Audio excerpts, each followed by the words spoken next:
اب میرے بھائیوں اگلی صورت جو ہے وہ میری فیوریٹ ترین صورتوں میں سے ہے قرآن حکیم میں. قیامت مضمر ہے جی صورت کے اندر. اس وقت امت کا سب سے بڑا مسئلہ یہی ہے. جو جامعہ ترمذی میں حدیث ہے کہ ہر امت کا کوئی نہ کوئی فتنہ ہے اور میری امت کا فتنہ مال ہے. اور بخاری اور مسلم دونوں میں حدیث ہے نبی علیہ السلام نے اپنی وفات سے 1 مہینہ پہلے شہدائے احد کے قبرستان میں جا کے ان کی قبروں کے اوپر جنازہ دوبارہ پڑھا. 8 سال کے بعد 3 ہجری میں غزوہ احد ہوا اور 11 ہجری میں نبی علیہ السلام کی وفات ہوئی. تو آپ نے اپنی وفات سے 1 مہینہ پہلے وہاں پہ خطبہ دیا. میں نے کربلا والے ریسرچ پیپر میں خطبہ ڈالا بھی ہوا ہے. آپ علیہ السلام نے قبرستان میں خطبہ دیا عبرت کے لیے کہ مرنے کے بعد سب نے ادھر ہی آنا ہے. چونکہ آپ بھی دنیا سے جا رہے تھے, آپ کو اللہ نے بتا دیا. اور حدیث کے الفاظ ہیں, عقبہ بن عامر کہتے ہیں کہ میں نے آخری دفعہ رسول اللہ کو ممبر پہ اسی دن دیکھا تھا. اس کے بعد میں نے حضور کو ممبر پہ چڑھے ہوئے نہیں دیکھا. آپ میں لوگوں, اللہ تعالیٰ نے مجھے اپنا حوض کوثر یہیں پہ دکھا دیا ہے. اس وقت میرا ممبر میرے حوض کوثر پہ لگا ہے. میں تمہارا پیش رو ہوں, یعنی میں آگے جانے والا ہوں, تم میرے بعد میرے پیچھے آؤ گے. ظاہر ہے نبی علیہ السلام نے ایک دعوت کھڑی کی تھی, اتنی محنت سے اپنی ایک ٹیم تیار کی تھی. اب دنیا تو ظاہر ہر بندے نے چھوڑ کے جانا ہے, تو آپ کو یہ ٹینشن بھی تھی کہ میں جو پیچھے لوگ چھوڑ کے جا رہا ہوں ان کو آخری درجے تک وصیت کر جاؤں کہ میرے بعد تمہیں خطرہ کن کن چیزوں سے. آپ نے فرمایا مجھے اپنے بعد تم سے یہ ڈر نہیں کہ تم دوبارہ سے بت پرستی میں مبتلا ہو جاؤ, شرک کرنے لگ پڑو. یہ تو مجھے کانفیڈنس ہے کہ تم, یعنی اپنے صحابہ کے بارے میں آپ کو ایک گارنٹی تھی, تربیت یافتہ جو لوگ تھے, کہ یہ شرک میں مبتلا نہیں ہوں گے. البتہ مجھے یہ ڈر ہے کہ تم میرے بعد دنیا کے مال میں پھنس جاؤ گے اور دنیا کے خزانے تمہارے لیے کھول دیے جائیں گے. نبی علیہ السلام نے تو اپنی وفات تک فقر ہی دیکھا تھا. بخاری اور مسلم دونوں میں حدیث ہے, اما عائشہ کہتی ہیں کہ نبی علیہ السلام کی وفات تک ہماری یہ حالت تھی. بعض اوقات 1 مہینہ, بعض اوقات 2, بعض اوقات 3 مہینے تک ہمارے گھر میں چولہا نہیں جلتا تھا. کوئی پکانے کے لیے چیز نہیں ہوتی تھی. 2 کالی چیزوں پہ گزارا ہوتا تھا, ایک کھجور اور دوسرا پانی. اور کھجوریں بھی کوئی ٹنو ٹن نہیں, 2 کھجوریں اور ایک میٹھا پانی کا پیالہ صبح کے وقت, اور 2 کھجوریں اور 1 پانی کا پیالہ میٹھا شام کے وقت. کیونکہ میٹھا پانی وہاں پہ ایشو تھا ریگستان میں. آج بھی آپ ذرا ریگستانی علاقوں میں چلے جائیں تو کتنے کلومیٹرز پیدل سفر کر کے, وہاں کی تو زندگی میں ایشو ہی یہی ہے کہ پانی بھر کے لانا ہے 8 کلومیٹر سے, اور آپ نے آٹا جو ہے چکی میں پیس کے بس روٹی پکانی. یہ ٹوٹل لوگوں کی زندگی ہے. یہ جو آپ یاشی ہیں جو نیٹ پہ یوٹیوب پہ بیٹھے رہتے ہیں اور فیس بک پہ, یہ تو وہاں کے مسئلے ہی نہیں ہیں. وہاں کے تو مسئلے ہی کچھ اور ہیں. تو اس زمانے میں نبی علیہ السلام کے مبارک زمانے, اما عائشہ کہتی ہیں کہ یعنی آپ علیہ السلام اور آپ کے گھر والوں کا گزارا کالی چیزوں پہ ہوتا تھا.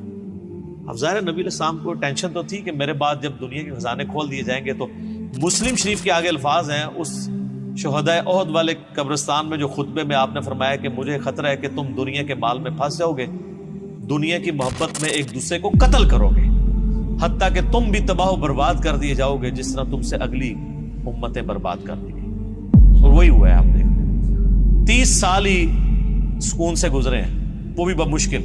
اور اس کے بعد کیا ہوا ہے امت کے ساتھ؟ پھر اسلام کا عروج تو نیچے ہی آیا ہے, مسلمانوں کا عروج اوپر گیا ہے. ظاہر ہے سپر پاور تھی, اس کا ایکسپلوژن تھا. جب بھی آج امریکہ سپر پاور ہے تو سر وہ بھی بدماشی کر رہا ہے. اس وقت ہم سپر پاور تھے, ہم بھی کسی کو کھنگڑ نہیں دے دیں. ٹھیک ہے, تو وہ ایک سپر پاور کا ایکسپلوژن تھا. اسلامی حکومتیں نہیں تھی, مسلمان حکومتیں تھیں.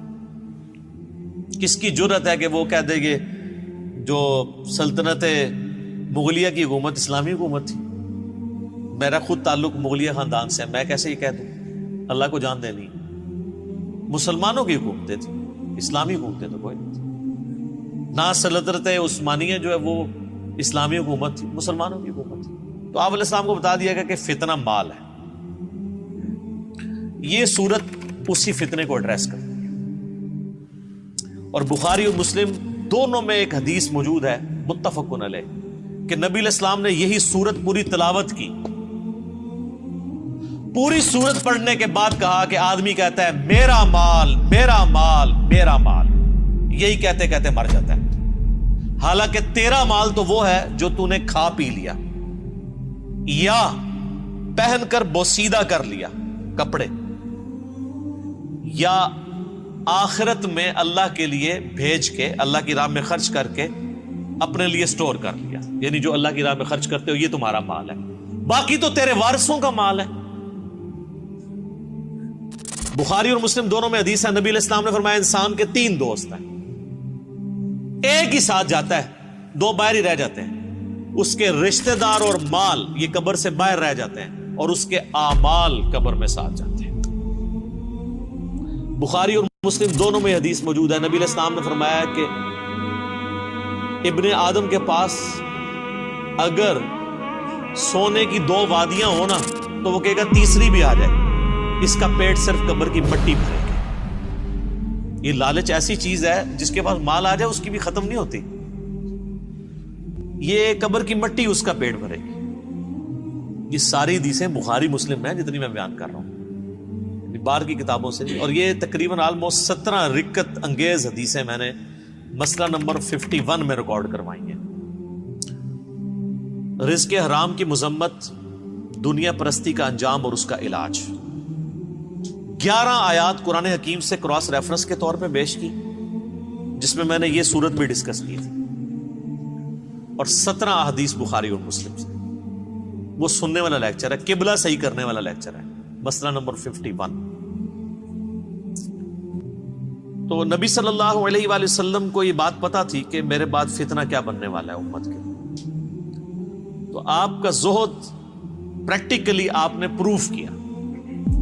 بخاری اور مسلم دونوں میں حدیث ہے، نبی علیہ السلام دعا کیا کرتے تھے، اے اللہ محمد اور آل محمد کو صلی اللہ علیہ وآلہ وسلم بس اتنا ہی رزق دینا کہ ان کی روح اور جسم کا رشتہ برقرار رہے، یعنی بس سانس چلتی رہے، اس سے زیادہ مجھے رزق نہیں چاہیے۔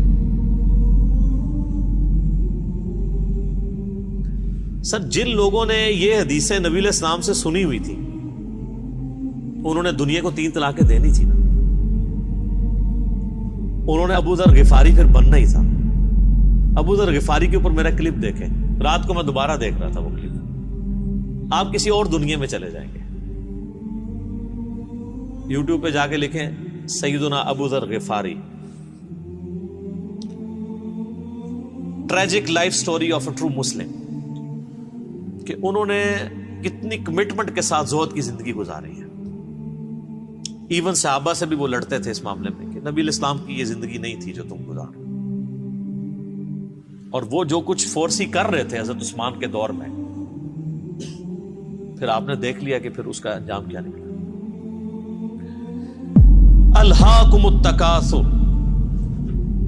غافل رکھا تمہیں، ہلاک کر دیا تمہیں زیادہ مال جمع کرنے کی ہوس نے، حتی زرتم المقابر، یہاں تک کہ تم نے قبروں کا منہ دیکھا، یعنی مرتے دم تک مال مال مال مال، اینڈ کوئی نہیں ہے جب تک کہ قبر کی مٹی میں نہ جا کے مل جاؤ۔ کلا سوف تعلمون، ہاں ہاں تم جلد ہی جان جاؤ گے۔ ثم کلا سوف تعلمون، پھر تم سے کہتے ہیں ہاں ہاں ان قریب تمہیں معلوم ہو جائے گا۔ کلا لو تعلمون علم الیقین، ہاں تم یقینی طور پر جان جاؤ گے۔ یقین تو اسی وقت آنا جب چیز سامنے آ جائے گی۔ لترون الجحیم، تم دیکھ کر رہو گے دوزخ کی آگ کو۔ ثم لترونها عین الیقین، اس کے بعد تمہیں دوزخ کی جو آگ کو دیکھ کر اپنی آنکھوں سے یقین آ جائے گا، لیکن اس میں فائدہ کوئی نہیں ہونا۔ ثم لتسألن یومئذ عن النعیم، اس دن پھر تم سے اللہ تعالیٰ ہر اس نعمت کے بارے میں پوچھے گا جو اس نے دنیا میں تمہیں وہ نعمت دی تھی۔ آنکھ، کان، عقل، یہ ساری چیزیں دی تھی، ان کو یوٹیلائز کر کے اللہ کی اطاعت کیوں نہیں اختیار کی؟ اللہم من احییتہ منا فاحیہ علی الاسلام ومن توفیتہ منا فتوفہ علی الایمان، اللہم ثبتنا علی الایمان، اللہم ثبتنا علی القرآن، اللہم ثبتنا علی الاسلام، اللہم اجرنا من النار، اللہم اجرنا من النار، اللہم اجرنا من النار، آمین۔